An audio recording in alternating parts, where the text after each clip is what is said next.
This is Awareness Explorers.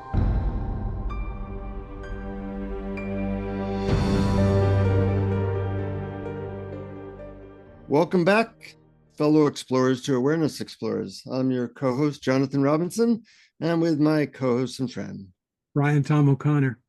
And we have an interesting exploration that might be a little bit confronting. I hope so. But in confrontation, we learn stuff. We're calling it Everything You Don't Like is Your Guru.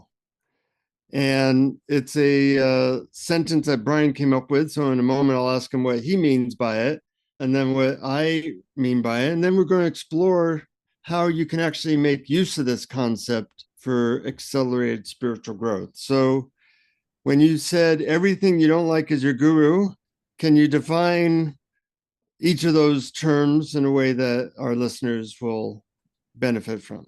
Sure, absolutely. But first, I want to tell you a little story that I heard, which is how I came up with that title. Mm-hmm. I was listening to an audiobook by Ram Dass, which was a collection of his talks, his public talks. And what a great speaker and entertaining and wise speaker he is. And in it, he was telling a story about an event that he was appearing in, and he had made arrangements with the event organizers for a very specific kind of microphone that he liked to use. And he showed up at the event, and they didn't have that microphone. They had the wrong microphone, the opposite of the kind that he liked to use. And he got really upset and started yelling and throwing a fit. And then he stopped himself. He noticed he was throwing a fit, and he started to laugh.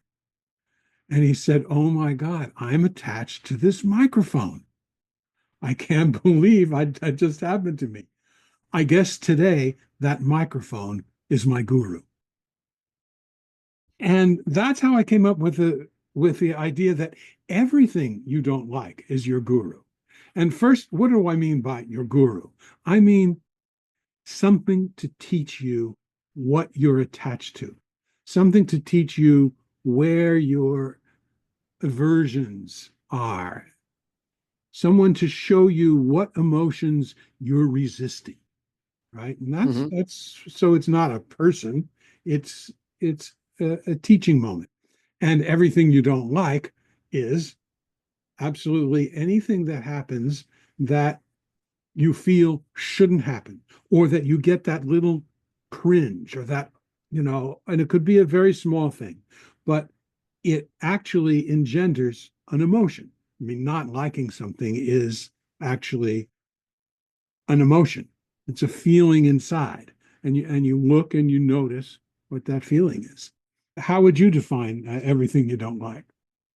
Well, I like your way of defining everything you don't like. It's all your negative emotions, of which, if you look really closely and look for small negative emotions, you're dealing with probably thousands a day in little ways, or at least, a couple dozen in not so small ways for most people. But guru is interesting because in the West, some people have the vision of guru as like this all loving being that, you go to hug, like Amaji. Whereas the guru I was with was mostly confrontive. Almost every interaction with him was him pointing out where you're attached or where there's an obstacle. And in the East, many gurus are like that as well. And some gurus are both very, very loving and very, very confrontive at the same time. I kind of got the impression Ram Dass's guru was like that.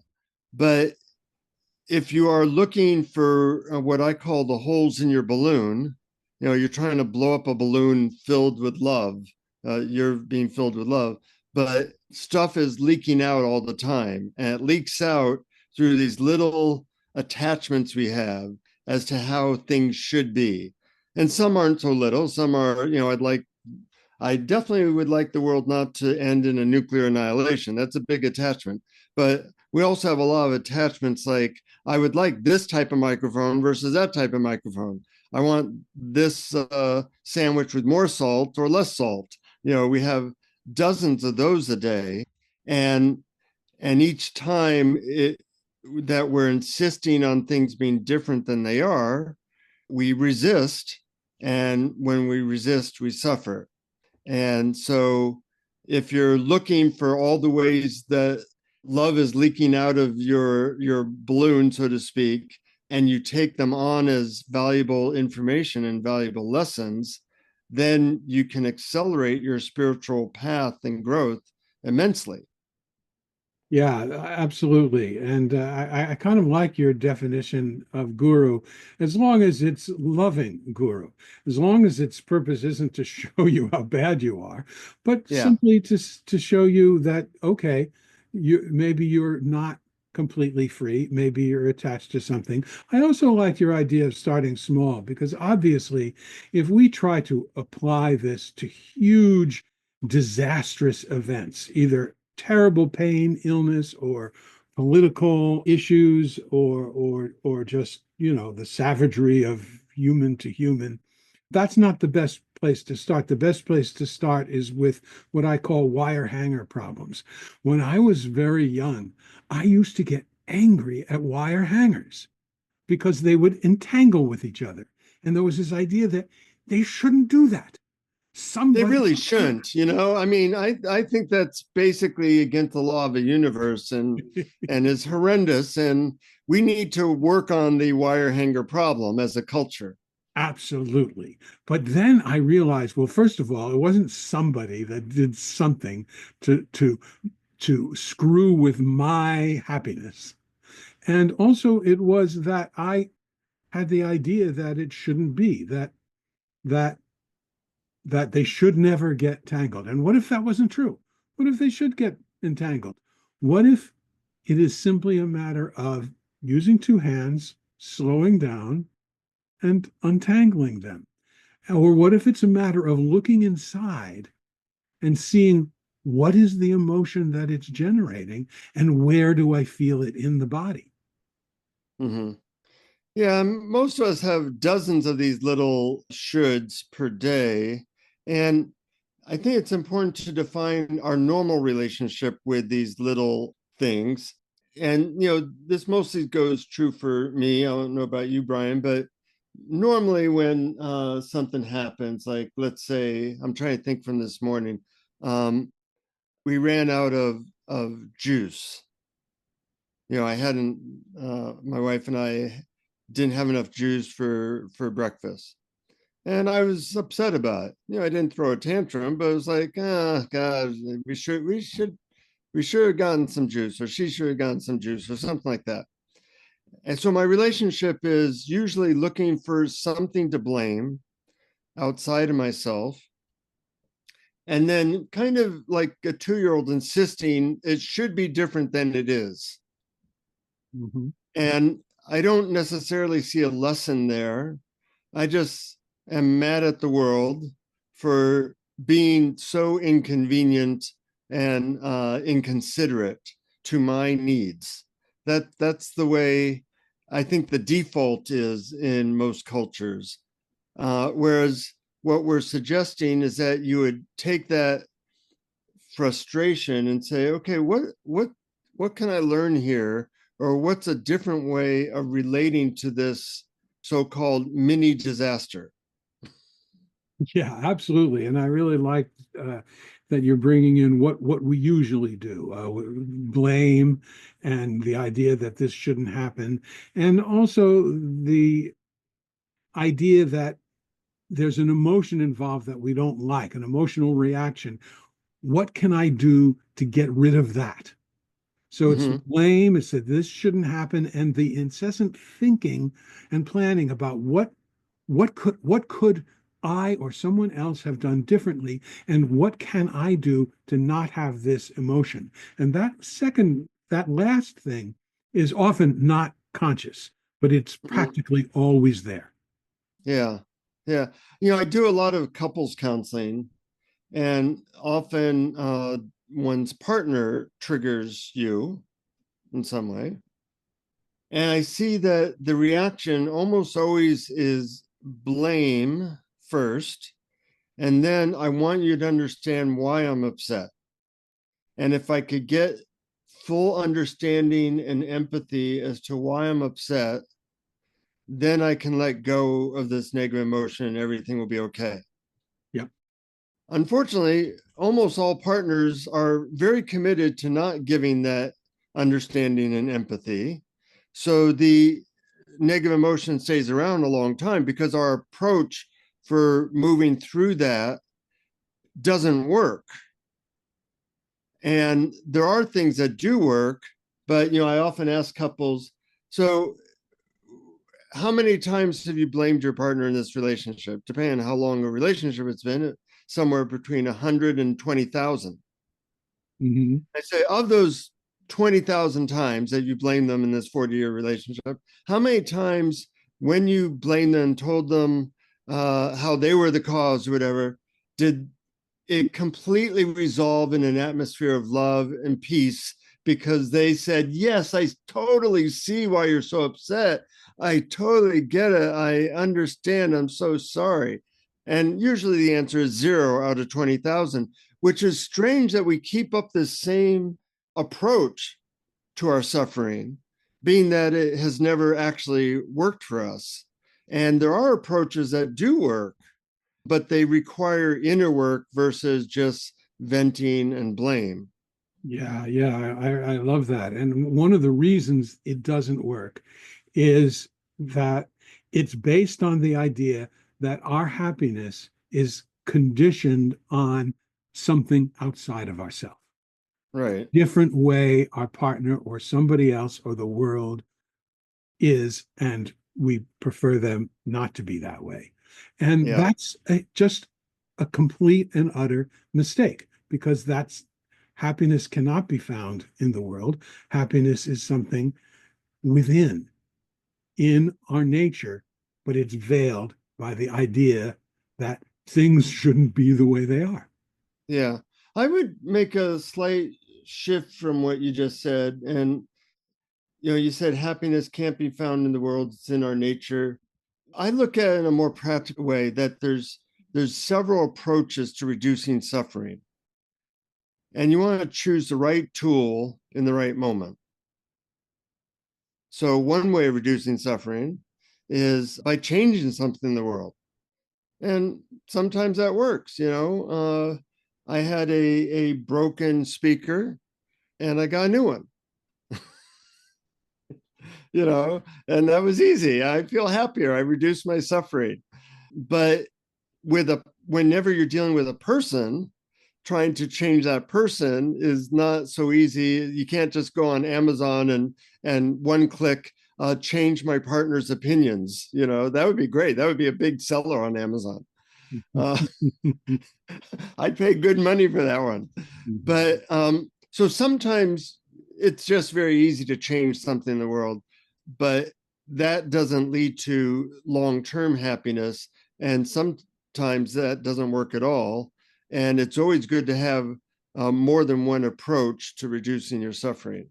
Right. And the reason that that sometimes works is not because that new speaker caused happiness, is because before you were wanting something to be different. And now, temporarily, with the new speaker, you are not wanting something to be different. Yeah, that's true. But it's temporary. When we use things or achievements or anything in the outside world as the condition for to be happy, sure, we might temporarily stop wanting, but pretty soon something's going to come along and we're going to want it to be different. I have found that to be the case, but I'll take temporary releases of suffering along with my permanent releases of suffering. Sure. And the other thing is enjoyment. And I define that as different from happiness. That is looking at the world and seeing what's fabulous about it.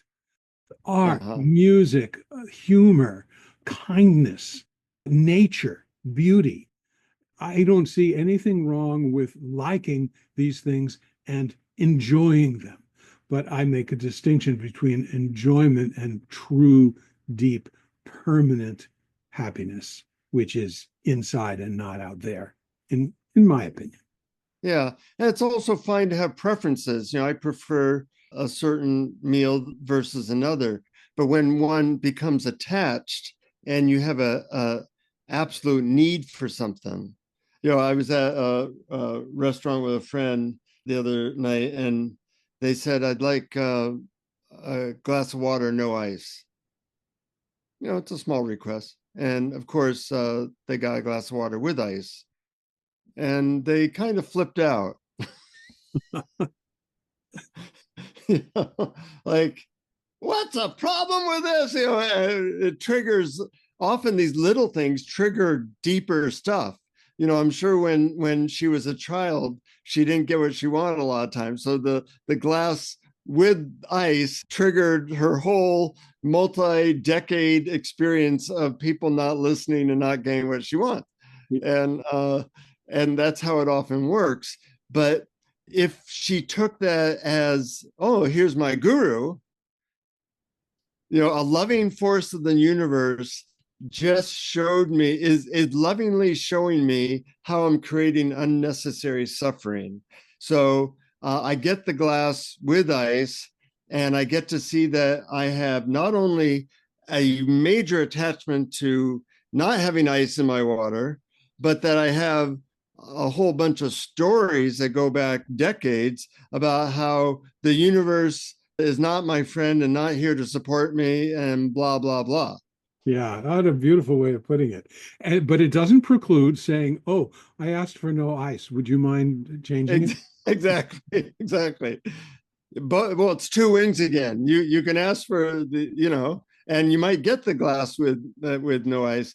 But having this other approach is so important, and it accelerates spiritual growth so much. I once asked the teacher I was with for 26 years, what do you think is the biggest factor in awakening or accelerating spiritual growth?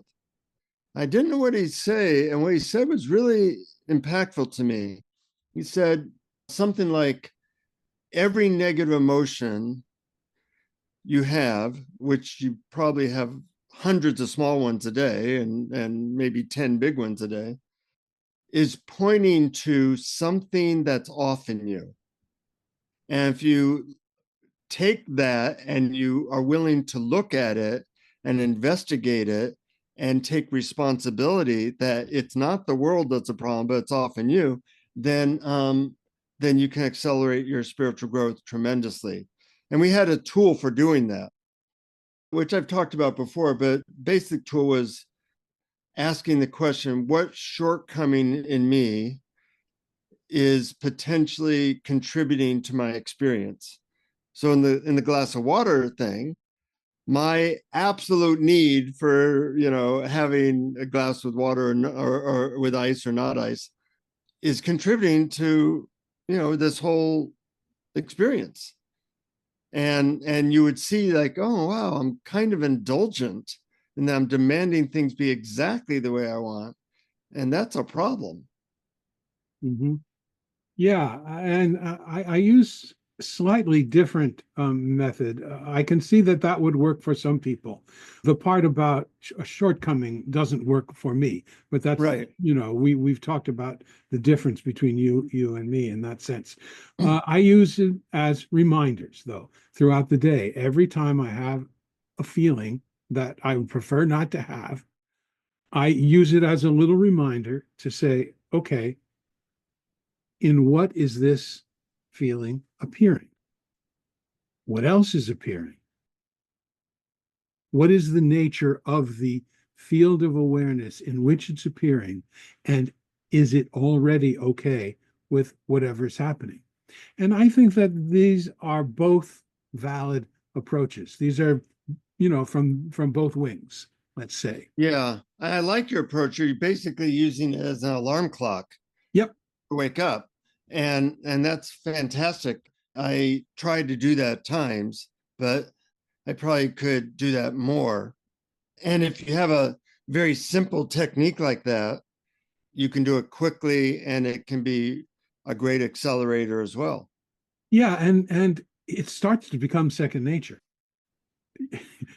Every time I feel something I don't like, oh, bing, it's so automatic that I ask, oh, what is the awareness in which it appears? And am I that awareness? And like a clear mirror, does that pure awareness already allow everything to appear? And, Hmm. I mean, I understand how that could be tricky at first. But seriously, folks, with practice, you can get it and it can become second nature. Yeah, I'm holding me to that, Brian, because I think that's a really good approach. And especially if you can do it with small things at first, you might get momentum so that when something of a medium or big size comes up, you'll have some muscle to handle it Yeah, better. that's absolutely key. Yeah, don't kick yourself if that doesn't work when when you get arrested for speeding or when someone pickpockets you or something, someone harms you in some way. Yeah. You start with the little things and get better and better, and gradually you can start to apply it to everything. Uh-huh. Um, I want to look at another approach, which is when something comes up, you more investigate it. You're investigating maybe the roots of it, like, oh, why is this ice and water bringing up such stuff, and trying to go into the feeling rather than resist it, and then kind of try to intuit the beginning or the story attached to it that is creating the amount of suffering it's creating. Yeah, I would call this approach the get curious approach. Uh-huh. And when you are curious about, when you're investigating, what is the nature of this experience I'm having? It's the opposite of trying to get rid of it. Hmm. And I think that approach could work, but I would add a second step after the story comes, and maybe there's some insights from the story. See if you can then drop the story. And the best way to do that, I think, is to look in your body, because after all, we often forget that emotions are chemical chemicals coursing through our body, or they are physical sensations. So when we drop below the neck, drop the story, and ask, wow, what does this feeling feel like in my body? Where in my body is it? Or questions like, if it had a color or a temperature, what would it be? That's getting curious, which is the opposite of getting rid of. Yeah. Yeah. And another approach, which I find kind of funny in a certain way, is instead of resisting, I had a friend who unfortunately died this year, but he had a nice phrase. The way to end suffering is to notice what's happening and root for it to go that way. Yeah. So, you're frustrated about the water or the ice cubes in the cup of water. Root for the ice cubes to be there, root for your frustration about it, root for your tantrum, and root for your feeling of self-pity. Yes, I love that. Isn't that amazing? Yeah. And that eliminates the idea that anything shouldn't be. Yeah, The thing that happened and your feeling about it. yeah. Allow. Allow. I had Thanksgiving with some friends, but one person that I particularly don't like was at the table. And I was having such a great time with it because every time he spoke, I was like outraged. And I was rooting for him to speak more so I could root for my outrage. And I was having such a great time with it. And I found it like so funny. I asked my friend, was this person annoying to you in any way? And she said, no, not at all. So it was just me. I figured it was just me. He wasn't doing anything really weird, but just rooting for the whole thing to be the way it was took off any edge of resistance or suffering in a certain way. Yeah, that's great. A similar method that I have, which I've mentioned many times on Awareness Explorers, is my SBFD technique, Right, which is so big friggin' deal. And it's right, best to apply to emotions. So I'm anxious, so big friggin' deal. right. So I'm angry at the way something went, so big friggin' deal. It's not so good when you apply it to other people's problems because that Right. can show a lack of compassion, and you know, compassion is good. But for our own emotions, it's yeah.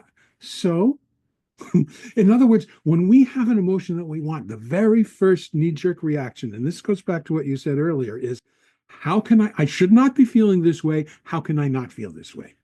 Hmm. And what if it's, so I'm feeling this way? So big friggin' deal. So what? It's temporary. It will come, it will go. That's the way emotions work. And Hmm. and when you have that lack of resistance to the emotion, instead of entering your body and whirling around forever in an endless eddy, it comes in, whirls around a little, and then it leaves because you've become more transparent. Hmm. Einstein said you can't solve a problem on the level of consciousness that you create it. And I see that we're always trying to do that. We have a mental resistance problem, and then we try to think our way out of that problem. But you really don't solve problems that way. You solve them by stepping out of that framework that you created and seeing it from a different perspective or a different technique or something different. And I remember when I was with my teacher, he would often try to get us to understand this view by giving us what we saw as problems. Like I was going to lead a group of about 30 students at one point, and there was one person in the group that I particularly didn't like. So he said, okay, for the next 2 years, you're teaching together. And at first it was like, oh no, oh my God, I can't stand being in the same room with this person. Now we're joined at the hip for the next 2 years. But through exercise like that, we had to get to a new level with each other than just our personality dynamics. We had to, in a way, co-parent a bunch of students. And now it's been 20 years since then, and now we're still friends. Wow. So you start to see that if you can let go of that resistance or reach a new level, then you can learn important lessons together. Yeah, I think that's that's a great story. And when you talk about resistance, it reminds me of something we talked about earlier when we were planning this episode, which is sort of in a little way, it's in some ways it seems to me the non-dual philosophy approach. The reason that you need a guru when something that you don't like arises is that everything you don't like is part of the idea that something is separate. Mm-hmm. It should be this way, but it's not, it's that way. And that there's some part of your experience that you're resisting.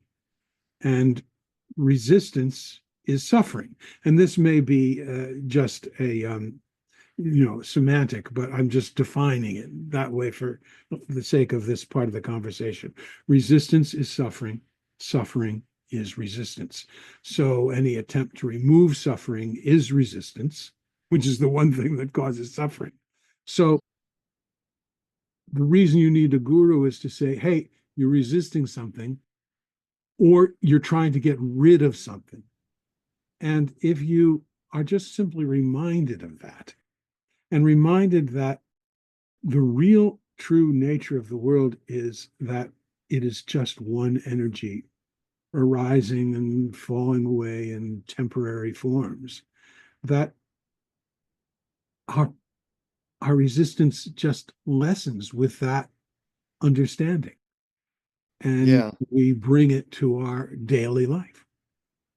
which reminds me of the great saying from the third Chinese patriarch of Zen, who said, "The great way is not difficult for those who have no preferences. When not attached to love or hate, all is clear and undisguised. Separate by the smallest amount, however, and you are as far from it as heaven is from earth. If you wish to know the truth, then hold to no opinions for or against anything. To set up what you like against what you dislike is the disease of the mind." Wow. Such powerful words. Such powerful words. And when you said early that this could possibly be challenging, that's a challenging quote. I've Yeah. always found that challenging. I believe it's true, but it's tough. It's tough. But yeah, I mean, the real enlightenment is this right now is what's happening, and it couldn't possibly be any different and doesn't need to be any different. Uh-huh. You know, the way I've worked with this a little bit is with the phrase, have no preferences in this moment. And like going to a gym, you know, you're not going to lift 500 pounds. The question is, can you lift 10 pounds for 30 seconds? And so right now, as we speak, there's a slight glare in one of my eyes from the sun bouncing off something. On a scale of 1 to 10 of suffering, I would call this a 1.5. You know, it's pretty small. It's annoying, you know, and I can actually, you know, change things externally so it doesn't happen, but it's about 1.5. So I might take, oh, this is interesting. Can I have no preferences, or can I allow that slightly annoying glare in my eye to be there right now? Mhm. And when I do that, I immediately feel less suffering and more presence. Like, oh, there's this slightly annoying thing, and there's all these other things going on. And I'm just going to allow that for now. And then, you know, in a couple minutes, I might change the lighting so that's not happening. But that's the type of stuff that's happening all the time. And you can play with it to lessen the constant like versus dislike worldview that we normally live in. Yeah, absolutely. It's a good example. And to drill in a little further in that example, there are two things to let go of there. One is the idea that that light shouldn't be shining, and the other Yeah. is the idea that I shouldn't be annoyed about Right, right. it. And that's what I call the second arrow. Yeah. So, Yeah, no, I'm glad you said that because it really is two separate things. And if you want full acceptance and no resistance, you have to let go of resisting both of those. yeah, right. You have to not resist resisting. I mean, it's paradoxical, but Yeah. But sometimes all you really need to do is just shift the light a little bit, and that's also okay. that's There, I right. just did That's that. right. Yeah. Yeah, and it doesn't preclude that. Doesn't mean you Uh-huh. don't take any action that's needed because I often say that one of the, allowing everything to be as it is includes that the fact that sometimes we're called upon to take action, and that now is something to be allowed. Uh-huh. You know, I like Byron Katie's work because, you know, like her first book, Loving What Is. I like any book in which the title gives you one step to instant peace, you know. Yeah, yeah, yeah. So, you know, loving what is, or love it the way it is. You know, and if you hate it, love yourself for hating how it is. Yep. I'm so glad you brought that up because it reminded me of another possible antidote or method or technique when we have a feeling we don't want. Mm-hmm. And this is, what if we loved our emotions? Mm-hmm. And there's actually two aspects to that. What if we loved the fact that we're deep enough to have these feelings, that we're human, that we're living the full spectrum of human experience? And the other side of it is, what if we loved it as a loving guru there to show us what we're resisting? And both of those ways are the opposite of trying to get rid of it. Hmm. Yeah, our normal relationship with our emotions. If your emotions were a separate person, we'd be constantly saying, "What are you doing here? I didn't invite you. Get out of here."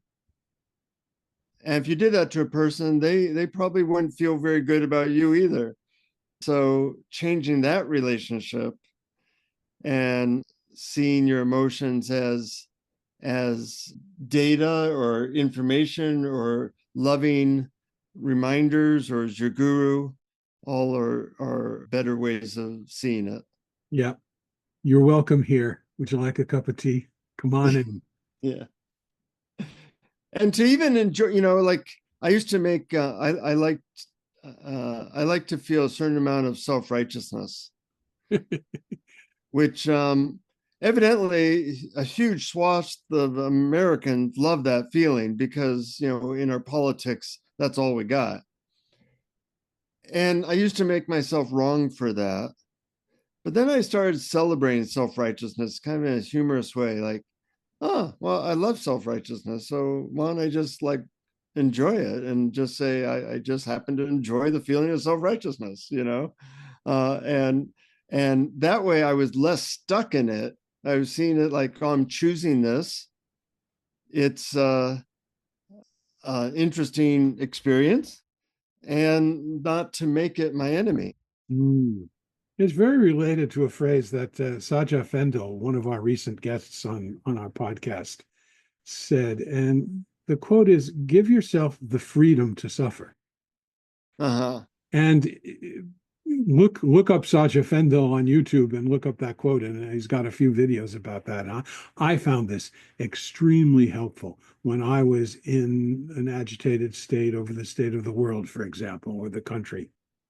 And I realized that one part of it was that I didn't want things to be the way they were in the outside world. But the other part was that I didn't want to feel bad about it. And what if I gave myself the freedom to feel as bad as I do? Mm-hmm. And I can't tell you how freeing that is. Hmm. It's amazing. Doesn't mean that that wouldn't take action if I were the type of person to say run for office, for example, or campaign for a change in a law or something like that. But for now, what if I allowed myself to be as upset as I am, or to be suffering as much as I am? Yeah, kind of lets go of that resistant energy, which then I think allows emotions to flow more easily. Mm-hmm. It's like when we're resisting our emotions, it's like a little dam in a river.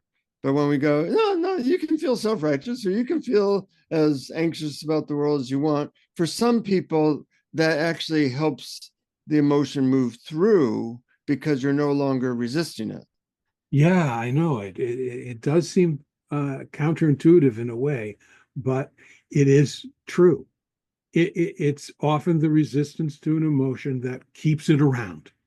Mm-hmm. Yeah, yeah, And emotions actually want to be felt and they want to leave. yeah. I remember, I also have a history somewhat of feeling self-pity. I think self-pity and self-righteousness are very big. We don't talk about them directly, but they're very prominent emotions in most people's lives. And I remember a psychotherapist once saying, when you feel self-pity, don't make yourself wrong for it. Give yourself all the pity that you're wanting. And it's very hard to get from other people. If you say, I don't want ice cubes in my water at a restaurant, and they give you ice cubes, you're feeling self-pity. Mm-hmm. And if you express it to other people, they probably won't say, oh, you poor thing. God, oh, that must be so hard. That's Right. so unfair. You asked for no ice cubes and they gave it to you. Man, that's so unfair, and Mhm. that you have to deal with that. You're not going to get that from anyone. Nope. But you could get from yourself, because that little kid in you really wanted no ice cubes, and now they're there. Yes, I'm so glad you brought up that little kid. You're absolutely right, because usually when we have some kind of reaction like that, it it's related to something that happened when we were vulnerable children. And yes, giving ourselves pity or just loving that little kid. Yeah, yeah. Love that little kid. And and don't worry about getting that from the outside world, because you are completely 100% capable of loving that little kid yourself. Right, right. In fact, you're the best person to love that little kid. Yep. So, sometimes that's kind of goes into IFS, internal family systems and such, but that's another valid way of dealing with resistance, is to nurture and love that part of you that is not getting what it wants. Yep. So many approaches, and the only one that doesn't work is the one that we habitually tend to use as a culture. That's right. Anyways, anything else before we do a guided meditation on this? I feel very satisfied by all that we covered. I think we covered a lot. The only thing we didn't cover was that we love our Patreon supporters. We give you lots of extra stuff if you support us. And I will mention in a couple of weeks, there's like 3 or 4 people who are really giving even more than their fair share. I want to share their names, not right now, but we really appreciate you. Hopefully, you know who you are. People are giving, $50 a month or more to support our podcast, and we greatly appreciate that. But if you want to learn how to be a Patreon supporter, go to patreon.com/awareness explorers. And we do give extra stuff each month to all our Patreon supporters. Thank you. But I'm curious as to how you're going to create a guided meditation around all this. So take it away. All right, let's dive into it. First, as always, close your eyes if it's safe to do so. Take a nice, easy, deep breath and relax.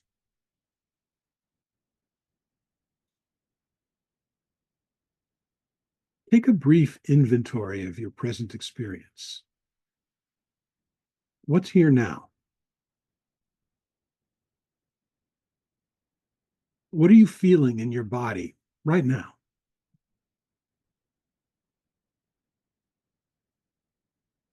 Are there any sensations that you don't like? Any pain or discomfort?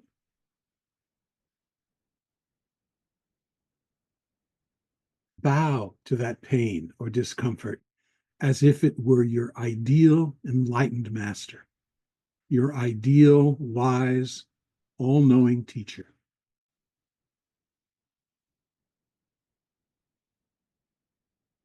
Don't try to get rid of it. Don't try to figure out what to do about it. Just bow to it internally. What if you did absolutely nothing to change it?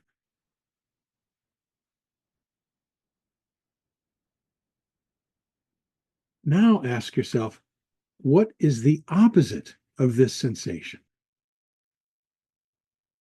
Comfort, pleasure, ease, however it seems best to describe it.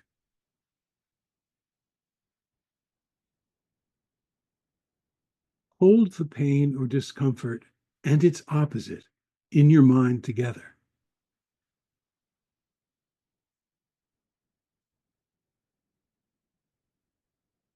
Can you see that they're concepts only? That they're just your mind doing what it naturally does, which is to make distinctions between things? Imagine that the pain and its opposite were one thing, pain/comfort. Imagine that the two parts are inseparable and one cannot exist without the other.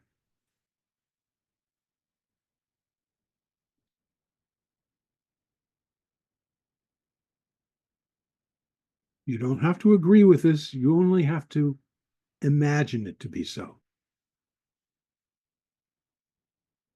What if pain and comfort were simply the top and bottom of a cloud, not existing separately and just as wispy and temporary?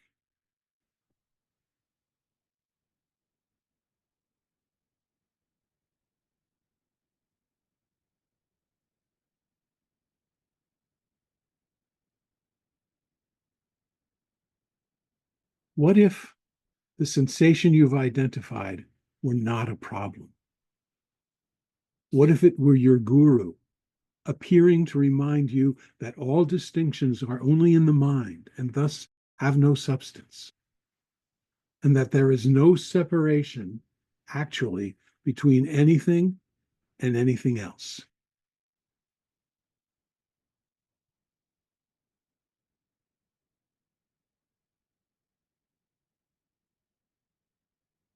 Now, think of something that happened that you don't like. It could be recently or long ago in your life story. It could be over or still happening.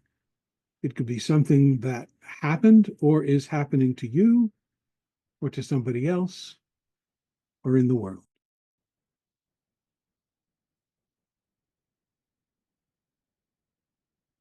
Ask yourself, how did it make me feel?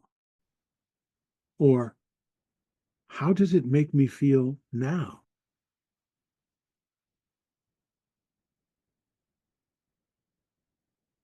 Bow to that feeling as if it were your ideal enlightened master, your ideal, wise, all knowing teacher.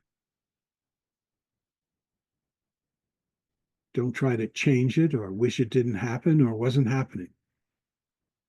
Don't try to figure out what to do about it. Just bow to it internally.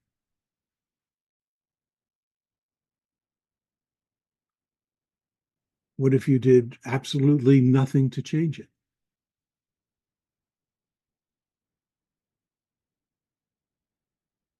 Now ask yourself, what is the opposite of this feeling? Happiness, peace, equanimity, however it seems best to you to describe it.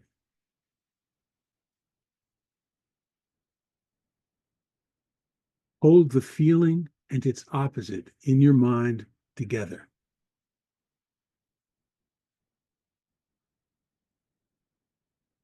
Can you see that they are only concepts? That they're just your mind doing what it naturally does, which is to make distinctions between things?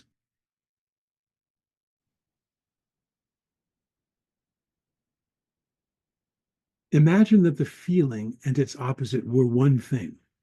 For example, anxiety/ease, or annoyed with so and so slash pleased with so and so. Imagine that the two parts are inseparable and one cannot exist without the other.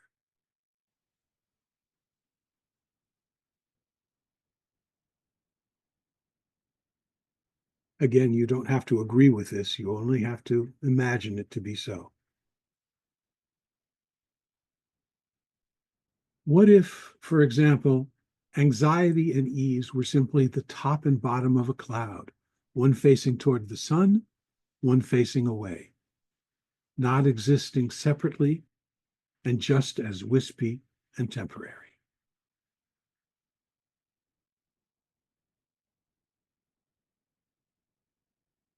What if the feeling you've identified were not a problem?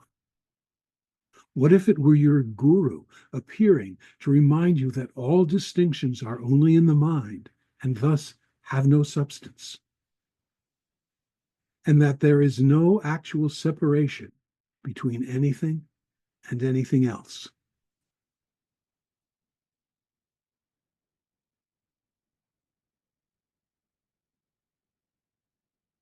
Suggest to yourself that you will do this throughout the coming days whenever you come across something you don't like. Instead of trying to figure out what to do about it, bow to it and ask it to show you where you're stuck, where you have put conditions on your experience in order to be happy.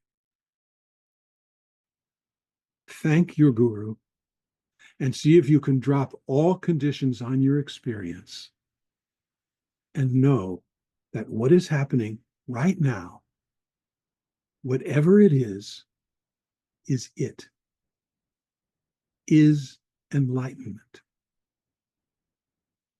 is you.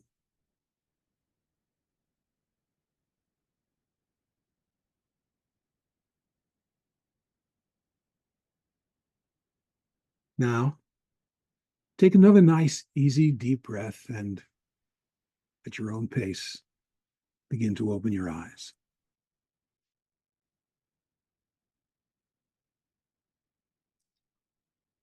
I see the glow of that glare coming from the window on your face, and lighting it up. What was the last sentence you had in that meditation? I thought that was interesting.